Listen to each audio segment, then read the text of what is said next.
So welcome guys, कैसे हो बच्चों आप सब। माफ़ करना, काफ़ी समय बाद में आया और एक ऐसा टॉपिक लेके आया हूँ जिससे आप मुझे शायद माफ़ करने में कुछ कुछ परसेंट डिस्काउंट दे दोगे। मेरी कुछ कमियों को, गलतियों को जो मैं वीडियो नहीं डाला तो उसकी वजह से। तो भाई टॉपिक है ह्यूमन रिप्रोडक्शन, एक ऐसा टॉपिक जो कॉम्प्लेक्स है, जिसको समझने में और इसके कॉन्सेप्ट को देखने में बहुत ही कठिनाई होती है, क्योंकि यार कारण बहुत से हैं। एक आप इसको असाइनमेंट के रूप में हमेशा लेते आए हो, ठीक है। कभी इसके बारे में खुल के पूरे अच्छे तरीके से डिटेल पढ़ाई शायद ना नहीं की हो, और अच्छे कॉलेज से होगी तो किए ही होगे, ठीक है। खैर, हम लोग टारगेट रखे हैं रिप्रोडक्शन को बहुत अच्छे से समझने के लिए। तो रिप्रोडक्शन का डिफिनेशन पहले देख लेते हैं क्या होता है। देखो यार, स्पीसीज बनाना, नेक्स्ट जनरेशन, पीढ़ी दर पीढ़ी करना, ठीक है, अपनी जनरेशन को बढ़ाना, ठीक है, यही होता है रिप्रोडक्शन। और ये क्वालिटी नॉन लिविंग थिंग्स में तो होती नहीं है, लिविंग थिंग्स में होती है, क्योंकि हम लोग में होती है, हम लोग में सेल्स होती है भाई, ठीक है। उन लोग में सेल्स तो नहीं होती ना, ना साइटोप्लाज्म होता है, ना माइटोकॉन्ड्रियाज होते हैं, तो वो नहीं करते हैं, हम लोग करते हैं। इसी तरह से प्लांट भी करते हैं। तो लिविंग ऑर्गेनिज्म जितने होते हैं वो एक प्रोसेस करते हैं जिससे वो स्पीसीज की नेक्स्ट जनरेशन डेवलपमेंट करते हैं, and this process is known as reproduction. Clear हो गया डेफिनेशन, ठीक है। नोट्स आपको मिल जाएंगी, आप उसके आराम से उसको नोट डाउन कर सकते हो। बस इतना याद रखना, मैं तीन चीज यहाँ पे करने वाला हूँ। पहला, आपको जो भी कंटेंट में दे रहा हूँ आप उसको लिखो। देन सेकंड, अब मैं कुछ क्वेश्चंस बोलूंगा, उसको नोट डाउन करते रहना, क्योंकि जब पढ़ाई होगी ना रिप्रोडक्शन की, तो उसका सॉल्यूशन आप खुद से करने में एकदम सक्षम हो जाओगे। द तीसरा चीज ये भाई, द थर्ड इज कि आपको जो भी टॉपिक पे कुछ क्वेश्चंस बन रहे होंगे वो खुद से भी बनाने की कोशिश करना। चलो, ये तो तीन चीज एक इंस्ट्रक्शन के फॉलो में मैंने कह दी, आप करना। चलो स्टार्ट करते हैं। रिप्रोडक्शन को जानने से पहले दो टर्मिनोलॉजी समझनी है। गोनेट्स एंड गैमेटोजेनेसिस क्या होता है। गोनेट्स, देखो यार, टेस्टिस और ओवरीज, आपको कहीं ना कहीं आंसर पता चला गोनेट्स मतलब होगा क्या। गोनेट्स एक ऐसी, हमारे बॉडी में एक ऐसी सेल्स हैं, हमारे बॉडी में ऐसी एक अरेंजमेंट है जिसके वजह से रिप्रोडक्शन प्रोसेस लीड होता है गाइस। तो जैसे मेल में होता है टेस्टिस, उसी तरह से फीमेल में होता है ओवरीज, ठीक है। तो गैमेटोजेनेसिस क्या है, इन्हीं टेस्टिस, इन्हीं ओवरीज में एक प्रोसेस होगा जिससे गैमेट्स बनेंगे, और वो गैमेट्स का बनना गैमेटोजेनेसिस कहलाएगा। ये गैमेटोजेनेसिस, मेल में अगर बात करें तो स्पर्मेटोजेनेसिस होता है, और फीमेल में बात करें तो oogenesis होता है। यानी स्पर्म बनेगा मेल में, ओवरीज बनेंगे फीमेल में। स्पर्म कब तक बनता है, कब से स्टार्ट होता है, प्यूबर्टी के स्टार्ट से होता है, 12 से 13 साल। ओवरीज लेकिन प्रीनेटल स्टेज से बनना स्टार्ट कर देती है, फीटस में ही बनने लगती है फीमेल की, ठीक है। बहुत ही मजेदार टॉपिक है गाइस। मैं यहाँ पे सिर्फ आपको छोटे छोटे बेसिक कॉन्सेप्ट बता रहा हूँ, जब हम लोग डिटेल पढ़ेंगे तो जानेंगे पूरी कहानी क्या होती है, ठीक है। कुछ और बातें कर लें, ठीक। अब नेक्स्ट टॉपिक छोटा सा है, रिप्रोडक्टिव इवेंट्स। क्या क्या रिप्रोडक्टिव इवेंट्स होते हैं, जो रिप्रोडक्शन हो रहा है भाई, इसमें क्या क्या घटक, क्या क्या घटनाएं घटेंगी, ठीक है। तो सबसे पहला होता है प्री फर्टिलाइजेशन, मतलब अभी फर्टिलाइजेशन हुआ ही नहीं है, अभी एक स्पर्म ओवरी से फ्यूज हुआ ही नहीं है, तो उसको हम कहते हैं प्री फर्टिलाइजेशन बेटा। प्री फर्टिलाइजेशन में क्या होगा, गैमेटोजेनेसिस यानी गैमेट्स बनेंगे, स्पर्म ओवरी से मिलेगा, गैमेट बनेगा, और गैमेट ट्रांसफर, स्पर्म फीमेल के रिप्रोडक्टिव ट्रैक्ट में जाएगा। फीमेल का रिप्रोडक्टिव ट्रैक्ट होता है आपका फैलम्पियन ट्यूब, ठीक है। तो जैसे ही स्पर्म फैलम्पियन ट्यूब के अंदर जाएगा तो एक प्रोसेस कहलाता है, इस प्रोसेस का नाम है इंसेमिनेशन। जो मैं बोल रहा हूं ध्यान से समझो भाई। फीमेल के फैलोपियन ट्यूब में जैसे ही मेल का स्पर्म इंटर करता है, प्रोसेस इंसेमिनेशन कहलाता है, और इसका मतलब है गैमीट ट्रांसफर हो चुके हैं। गैमीट मतलब क्या, स्पर्म, और ओवरीज मतलब फीमेल का जो भी गोनेट्स है, ठीक है।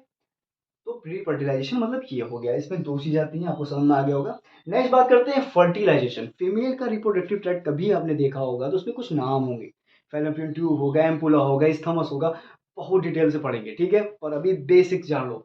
फर्टिलाइजेशन जो मेनली होता है वो अकर होता है एम्पुला में, और एम्पुला पार्ट होता है किसका, फैलोपियन ट्यूब का गाइस। क्यों होता है क्यों होता है एम्पुला, एम्पुलम में क्यों फर्टिलाइजेशन होता है, कहीं और क्यों नहीं होता। क्वेश्चन बन रहा है, बनाओ, अभी से बनाओ। अगर आप पढ़े हो कभी भी तो बनाओ, और अगर आप पहली पहली बार फ्रेशर की तरह एकदम स्टार्ट कर रहे हो टॉपिक को तो कोई बात नहीं, मैं बोलता रहूंगा और आप लिखते रहोगे, ठीक है। नेक्स्ट आता है पोस्ट फर्टिलाइजेशन, मतलब फर्टिलाइजेशन के पहले, फर्टिलाइजेशन में, और फर्टिलाइजेशन के बाद। फर्टिलाइजेशन के बाद एक सिंगल यूनिट बन जाती है जिसको हम जाइगोट कहते हैं, वही बच्चा बनने वाला है। तो जाइगोट्स के बाद एम्ब्रियो बनता है, एम्ब्रियो के बाद फीटस बनता है, फीटस के बाद इन्फेंट्स बनते हैं, चाइल्ड बनता है, अडल्ट बनते हो जो आप लोग हो अभी। ठीक है, तो पोस्ट फर्टिलाइजेशन मतलब भाई फ्यूज हो गया स्पर्म और ओवरी, जाइगोट बन गया। उसके बाद जाइगोट में कुछ चीजें हुई, कुछ खाना पीना खाया, थोड़ा थोड़ा सा अपने आप को पोषण लिया और इम्ब्रियो बन गया। तो इम्ब्रियो जेनेसिस, क्लियर हो रहा है। अब एक ऑर्डर मैं आपको पढ़ाने वाला हूँ, ये ऑर्डर इतना अच्छे से लर्न कर लो कि कभी भी इसमें दिक्कत नहीं आना चाहिए आपको। कभी भी कोई पूछेगा तो आपको मतलब आना चाहिए, कभी भी कोई बोलेगा अरेंज करने को तो आप इसी सीक्वेंस में भाई अरेंज करोगे, ऊपर नीचे नहीं करोगे। तो सबसे पहली प्रोसेस होती है गैमेट्स का बनना, टेस्टिस और ओवरीज।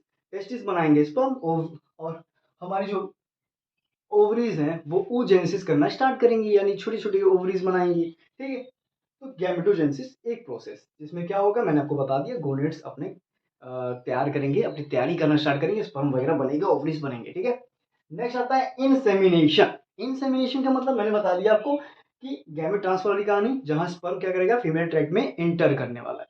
नेक्स्ट टॉपिक है फर्टिलाइजेशन, जहां पे आपकी जो स्पर्म सेल है वो ओवरी सेल से फ्यूज होगी गाइस। ठीक है, यहाँ क्या होगा, स्पर्म का जो सेल है वो ओवरीज के सेल से फ्यूज होगा।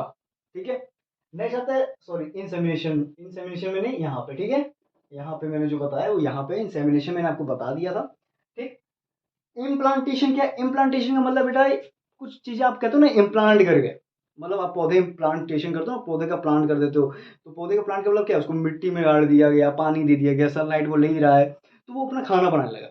उसी तरह से जो हमारी जाइगोट है, जो भी हमारा जाइगोट बना है वो अपने आप को डिफ्रेंशिएट करता रहता है, अपने आप को बढ़ाता रहता है और फिर एक जगह जाके रुक जाता है और वहां से खाना लेता है। वो जगह कौन सी है, यूट्रस है गाइस। तो जब एक जाइगोट जो एक ओवरी से बना, एक ओव्यूम से बना, वो यूट्रस में जाके अपने खाने पानी का सब व्यवस्था कर रहा है, उसको हम इम्प्लांटेशन कहते हैं। मतलब सीधी सी बात करें तो पोषण खाना है, पोषण लेना है, अपने आप को ग्रोथ कराना है, एक बच्चा बनाना है भाई, फीटस बनाना है, इम्प्लांटेशन। बात करते हैं गैस्टेशन की। गैस्टेशन में एम्ब्रियो डेवलप करता है। एम्ब्रियो के बहुत सी चीजें होती हैं बेटा, समझ लो ड्यूरिंग प्रेगनेंसी जो जो चीजें हो रही हैं, बच्चे का हार्ट ग्रोथ कब कर रहा है, ब्रेन ग्रोथ कब कर रहा है, लिम्स कब ग्रोथ कर रहे हैं, उसके जेनाइटल्स कब ग्रोथ कर रहे हैं, जेनाइटल्स मतलब जननांग, तो ये सब कब ग्रोथ कर रहे हैं वो गैस्टेशन में समझते हैं। पार्चुरेशन एक ऐसा प्रोसेस होता है जहां पे बेबी की डिलीवरी हो जाती है, यानी फीटस डिलीवर हो जाता है। तो ये पूरा प्रोसेस आपको याद रखना होगा, गैमेट्स बनना, फिर फीमेल के ट्रैक में स्पर्म का आना, ठीक है, फर्टिलाइजेशन दोनों का फ्यूज होना, फिर उसको यूट्रस पे जाके खाना वाना लेके गैस्टेशन में अपने आप को थोड़ा सा बढ़ाना, एम्ब्रियो ने डेवलपमेंट करना और पार्चुरेशन में डिलीवरी हो जाना। तो ये छोटा सा बेसिक का टॉपिक था जिसमें आपको मैंने रिप्रोडक्शन के बारे में समझाने की कोशिश की, बेसिक कॉन्सेप्ट को मैंने समझाने की कोशिश की है।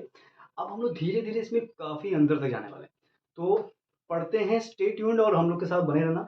अब तो बहुत ही अच्छे से स्पीड अप करेंगे सारी चीज़ों को, रोज़ के रोज़ आपके लेक्चर्स डलते रहेंगे